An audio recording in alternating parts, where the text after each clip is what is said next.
El coronavirus en España se reportó por primera vez el 31 de enero. Han pasado solo 2 meses y ya hay más de 100.000 contagios y 800 personas murieron en un solo día. Actualmente el país se encuentra paralizado y en estado de alarma debido a la complicada situación por el COVID-19.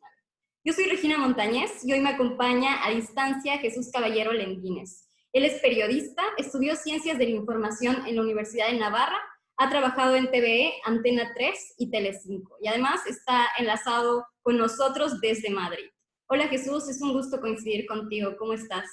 Hola, buenos días, Regina, ¿qué tal? Pues Pues bien, estamos bien, preocupados. igual aquí estamos, en México estamos preocupados por la situación debido al COVID-19. Si te parece, empezamos con las preguntas. Claro. ¿Cuál es la situación actual en España? Pues ahora mismo la situación es dramática, es una catástrofe. Hoy han dado los últimos datos de los fallecidos en las últimas 24 horas y han muerto 950 personas. Es el sexto día consecutivo en que mueren más de 800 personas y ya hemos alcanzado los 10.000 fallecidos.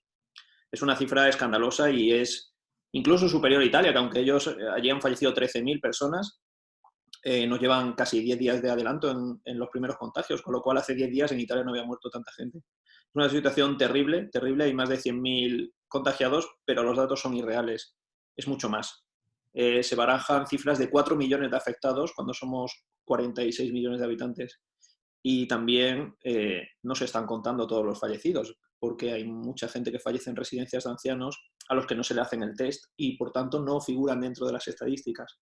O gente que fallece en casa y tampoco nadie les hace ninguna prueba. Entonces la situación es catastrófica en los hospitales, no hay aparatos en las UCIs, los sistemas de detección no existen, no hay test rápidos para saber qué médicos están enfermos y qué médicos no están enfermos. Hay muchísimos médicos enfermos en su casa y otros médicos que no tienen síntomas se los están propagando a otros sanitarios. Entonces la situación es catastrófica. Ahora mismo en España hay una medicina de guerra y, por ejemplo, a personas mayores no se les lleva al hospital porque no hay cama para ellos o no hay un ventilador para ellos. Entonces, los médicos están decidiendo a quién salvan y a quién no. Y el problema es que están entrando muchísimos pacientes a los hospitales, pero salen muy poco a poco, porque la enfermedad es muy lenta. La enfermedad es muy lenta. Tardas una semana hasta que empiezan los primeros síntomas, luego otra semana hasta que te empiezas a poner realmente malo, y luego en la UCI puedes estar también semanas hasta que sales o hasta que falleces. Con lo cual hay tal caos en las UCIs que se han tenido que abrir alas en hospitales, hay gente en quirófanos, en oficinas, en urgencias, en hospitales donde a lo mejor tiene una capacidad de 70, 80 personas en urgencias, hay 300 personas, hay hospitales de campaña que se han abierto, pero faltan medios, faltan mascarillas, faltan trajes EPI para los sanitarios, falta de todo, falta de todo. Entonces la situación es dramática, dramática porque la curva, el único brote verde es que la curva de nuevos afectados se ha ido ralentizando un poco.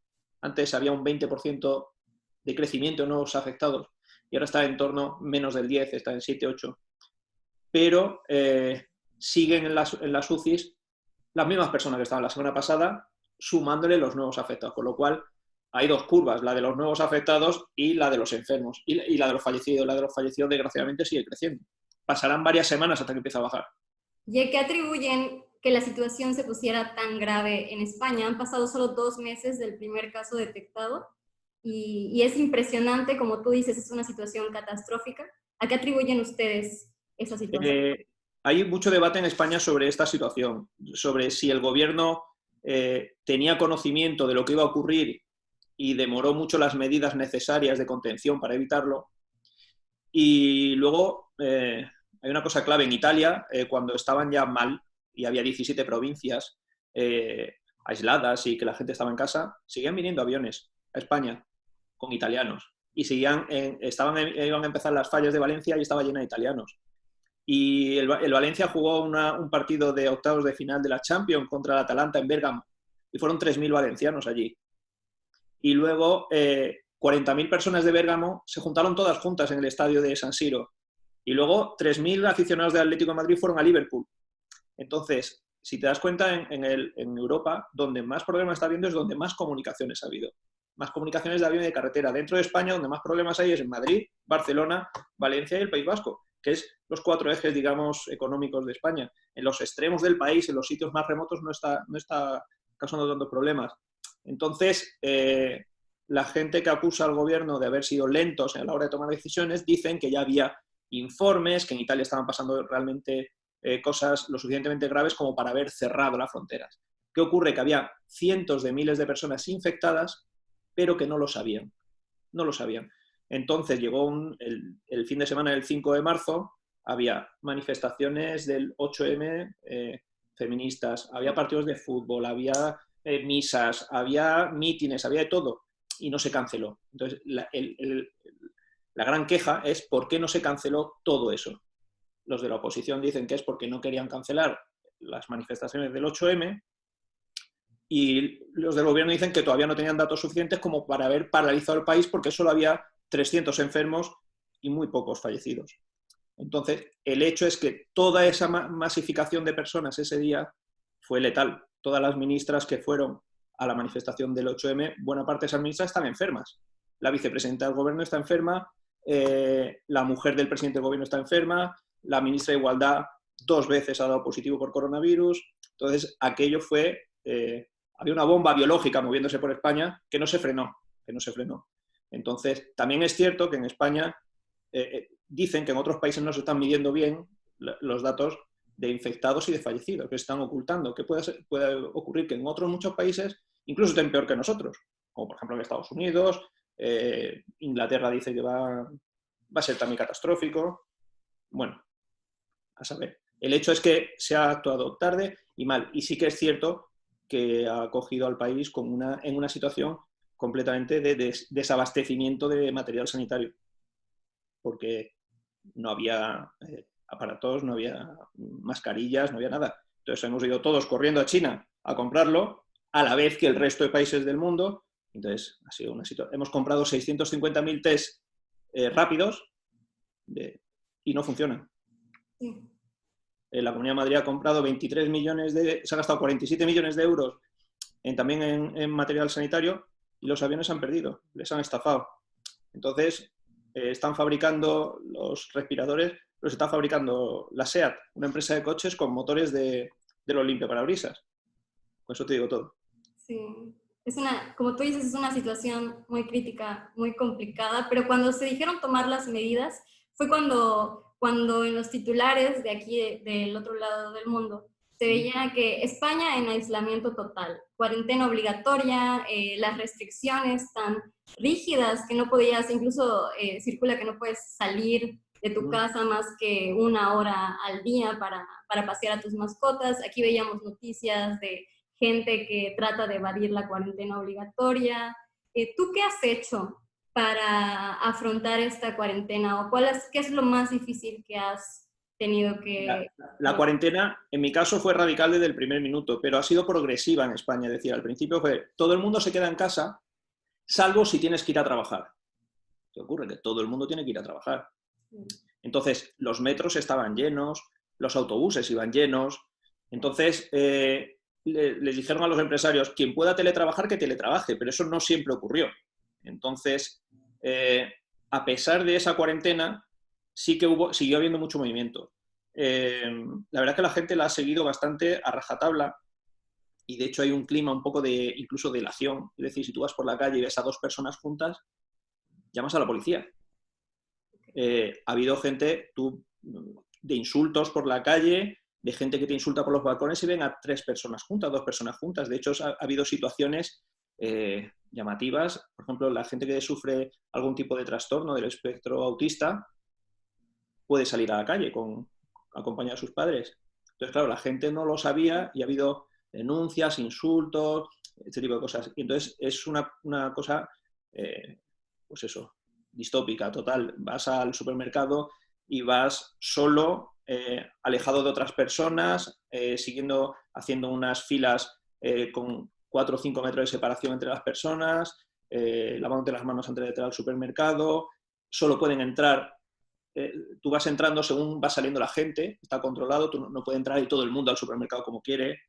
Entonces, la gente está siendo bastante cívica, pero es una situación extrañísima.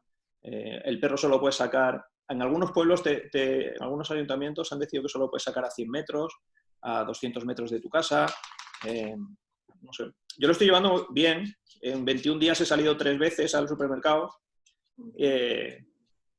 Voy solo. Tienes que ir al supermercado que está más cerca de tu casa.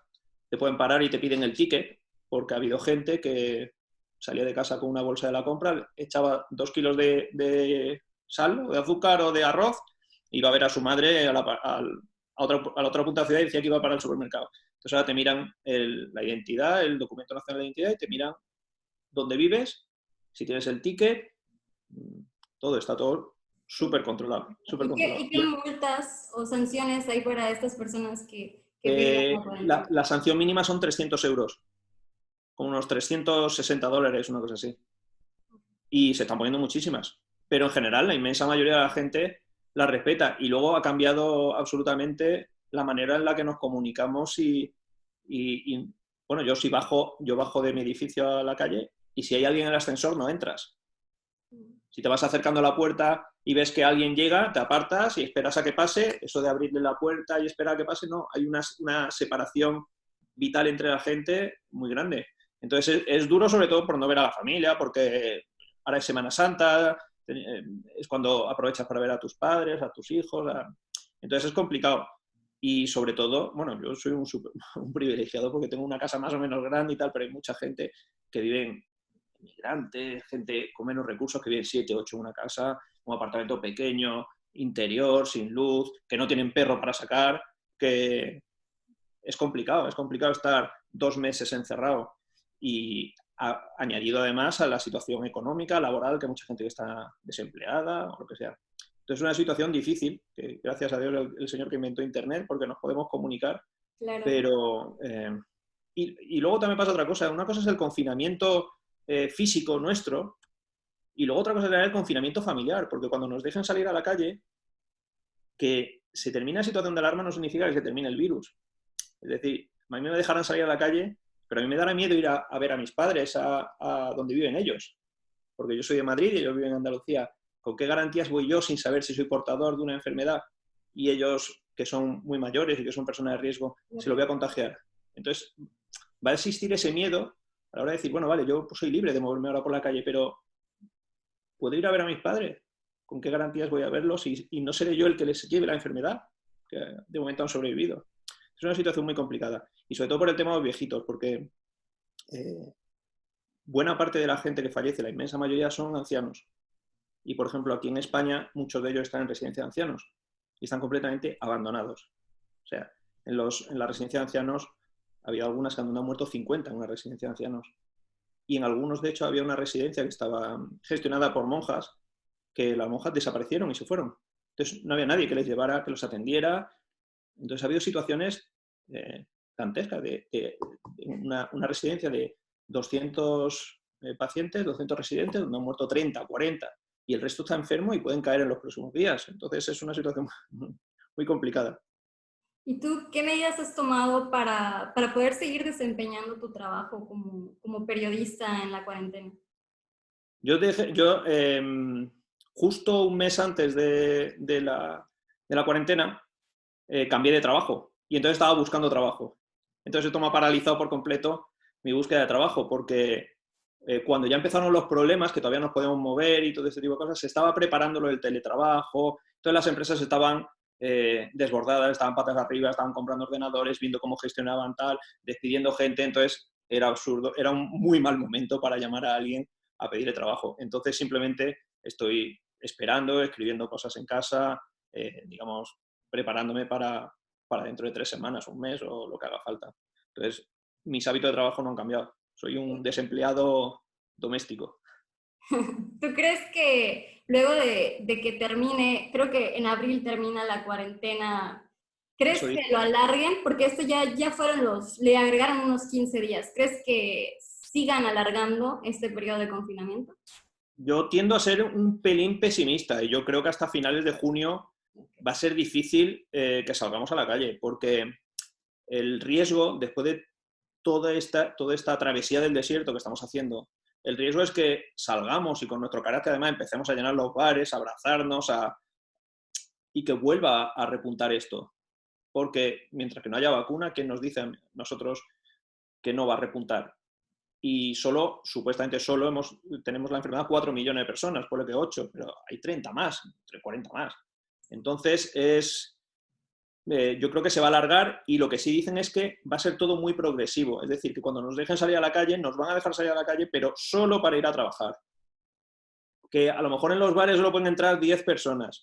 Que a lo mejor va a cambiar todo. Toda la manera de relacionarnos, de comunicarnos, de disfrutar nuestro tiempo libre, del ocio, va a cambiar por completo.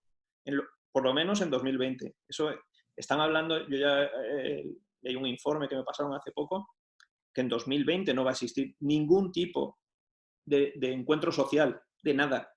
O sea, ninguna manifestación, ningún concierto, ningún partido de fútbol, todo eso, porque prevén que a lo mejor en noviembre, cuando pase la época de calor, vuelva otro rebrote. Entonces, sí que, aunque nos dejen salir a la calle, va a cambiar por completo la manera en la que concebíamos nuestra vida hace simplemente mes y medio. Va a cambiar por completo. No sé muy bien en qué, pero que seguro que esto no va a ser de un día para otro. Volvemos a como estábamos en febrero. Eso no va a ocurrir. Sí, hay un antes y un después del Sí, COVID, totalmente. definitivamente. Sí. Y luego habrá un antes y un después de la vacuna, pero todavía no está la vacuna. Exactamente. Y desde ahí, ¿cómo ves la situación de México? ¿Cómo perciben ustedes lo que está sucediendo aquí? Mira, la inmensa mayoría estamos en una situación tan crítica que el 95% de la información que recibimos es de aquí. Donde más se ha consumido información, de los países donde más nos ha llegado información, era al principio China, luego Italia, ahora todo es consumo de información nacional, y estamos más pendientes de Estados Unidos un poco, de Inglaterra y Francia, y lo que nos ha llegado de México, sinceramente, han sido 3 días de vuestro presidente, de López Obrador, un día que apareció en un encuentro popular besando a gente, abrazando a gente, que se subía al coche, al carro de suyo y abrazaba a gente y saludaba, y a una niña la abrazaba y la besaba, y que nos causó un poco de revuelo aquí, decir, bueno. Luego el día que también en otro estaba dando un discurso, ¿no? y invocó a una estampita, ¿no? Y decía que había que rezar y tal. Luego nos llegó el otro día algo así como que había pedido perdón y decía que bueno, que le hubiera encantado abrazar a más, pero que no podía abrazar a la gente. Y también nos llegaron el otro día imágenes de una barbacoa que había hecho, ¿no? Con la mujer del Chapo. Esas son las 4 únicas cosas que nos han llegado de México, la verdad. Que yo haya visto, que consumo bastante información, eso es lo que nos ha llegado, simplemente. Porque es todo tan global y hay tantos puntos de información que aquí México es pues, un granito más en toda esta playa horrorosa en la que estamos. Sí, y sobre todo esa información, tú bien sabes que surgen estas noticias falsas. ¿Cómo las identificas o cómo las combates? Porque, por ejemplo, estando nosotros desde aquí y recibiendo tanta información de ahí, a veces es un poco difícil identificar cuando una noticia es falsa o es verdadera. Sucede mucho con las fotos, con los videos, Sí. que son dudosos un poco. ¿Tú cómo combates las fake news? Es que, fíjate que es curioso que cuanto más información recibimos, más abierto está, hay más mentiras. Entonces es más complicado filtrar qué es verdadero, qué es falso. Cuando también muchas veces los propios medios de comunicación, y yo soy periodista, mi crítica va desde dentro, no son fiables porque incluso los gobernantes están... y no siempre son fake news hechas a propósito, sino simplemente mala información o desinformación.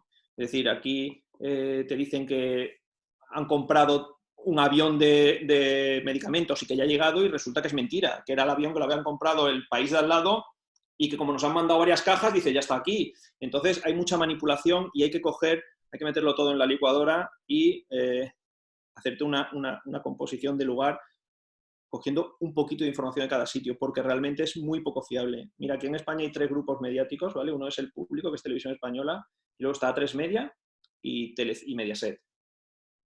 Hace 3 días, con la que está cayendo en España, a los 2 privados le dieron una subvención de 15 millones de euros. Entonces, la información que tú ves aquí habiendo hoy 950 muertos, es un poco flower power. Es todo el rato esperanza y no sé cuánto, pero en realidad estamos viendo muy poco de la catástrofe comparado con otras catástrofes que hemos visto. Entonces hay que filtrar muy bien dónde te informas y qué te informa, porque hay muchas cosas que o son tergiversadas o son mentiras. Sí. Entonces es complicado, pero incluso en medios serios o en las ruedas de prensa, el propio portavoz del gobierno de situaciones de emergencia dijo hace poco que a todos los médicos que caían enfermos por el coronavirus, a sus compañeros se les hacía la prueba del COVID para que no se extendiera. Y luego salieron todos los médicos diciendo que era mentira, que era falso. O sea, la propia información oficial no siempre es fiable. Entonces es complicado manejar información. No sé si os ha habido hace unos días un vídeo de se ven un montón de cadáveres en bolsas negras. Sí, sí, no sé. Nadie sabía de dónde era. Decía, ¿pero eso qué ha pasado en España? Y me decía un amigo, no, eso es de Francia. ¿De Francia? Yo paré un momento en el vídeo y vi un nombre y dije, pero si este señor, que lo acabo de mirar en LinkedIn, este fallecido, es de Ecuador. Ah, pues será Ecuador. Entonces, claro, eso lo subes a una red y dices que es Madrid o que dices que es México DF y estás tirando una bomba. Estás tirando una bomba para que la gente se escandalice y entonces es peligroso, sobre todo en las redes sociales, que eso estalla enseguida. Se vuelve tendencia. Ayer Claro. precisamente sucedió con el meteorito de Nigeria, ¿no? Que todos decían que había un cráter gigante, que había caído un meteorito y resulta que no fue así, fue una explosión y que ya todo el mundo estaba diciendo que abril era el mes del fin del mundo. Entonces, claro, es esa información que surge entre el pánico de la gente porque esto es una pandemia, esto afecta a todo el mundo y pues esta clase de información tampoco ayuda, ¿no? Claro. Hay mucha carestía de información veraz. Sí. Y bueno, ya con la situación en España, tú que has vivido todo esto, ¿cuáles son tus recomendaciones para los mexicanos? Pues mira, está muriendo sobre todo la gente mayor, nuestros padres y nuestros abuelos. Entonces hay que cuidarlos a ellos. En España de momento hay 10.000 fallecidos y no hay ninguno todavía menor de edad. Ningún niño que yo sepa ha fallecido. Son todos. El menor que ha fallecido creo que tenía 21 años y ya tenía enfermedades anteriores. Entonces los que están falleciendo son nuestros abuelitos y nuestros padres. Entonces hay que cuidarlos y dejarlos en casa. En casa. Pero cuidarlos no significa atenderlos si se ponen malos. No, cuidarlos significa que no salgan nunca a la calle. Y cuidarlos significa que si yo salgo y me junto con gente, luego los voy a contagiar. Entonces, hay que quedarse en casa, siempre. Y es salir de casa con los guantes puestos, no tocar nada, no acercarte a nadie, no tocar los botones que ha tocado otra persona, porque el virus está ahí varios días en los objetos. Entonces, para que mi madre o mi padre, que son mayores, que tienen 70 y tantos años, no fallezcan, lo que tengo que hacer es yo no salir a la calle, ellos por descontado, y yo no salir a la calle, no salir con los amigos, a un cumpleaños. Entonces, ahora mismo en España, toda la gente que está falleciendo es de antes del confinamiento. En el momento en el que pasen un par de semanas más, veremos que baja la curva y bajarán los números de fallecidos y será porque nos hemos quedado todos en casa. Entonces, ese es el principal consejo. Yo sé que es difícil, que hay que salir a comprar, que muchas veces hay gente que tiene que buscarse la vida, pero el principal consejo es no salir a la calle, no salir a la calle, porque es que este virus se expande muy rápido, es muy fácil cogerlo. Sí. Y está afectando sobre todo a señores de 80 años, 70 años. La inmensa mayoría que están falleciendo son nuestros viejitos, los que nos cuidaron y la mejor generación. Sí. Bueno, Jesús, muchas gracias por concedernos esta entrevista. Estoy segura que va a ser de utilidad para nuestros lectores. Yo les invito a que estén pendientes de toda la información sobre el COVID-19 a través de yucatán.com.mx y a través del Diario de Yucatán. Gracias, Jesús. Y a ustedes nos vemos en la siguiente. Hasta luego.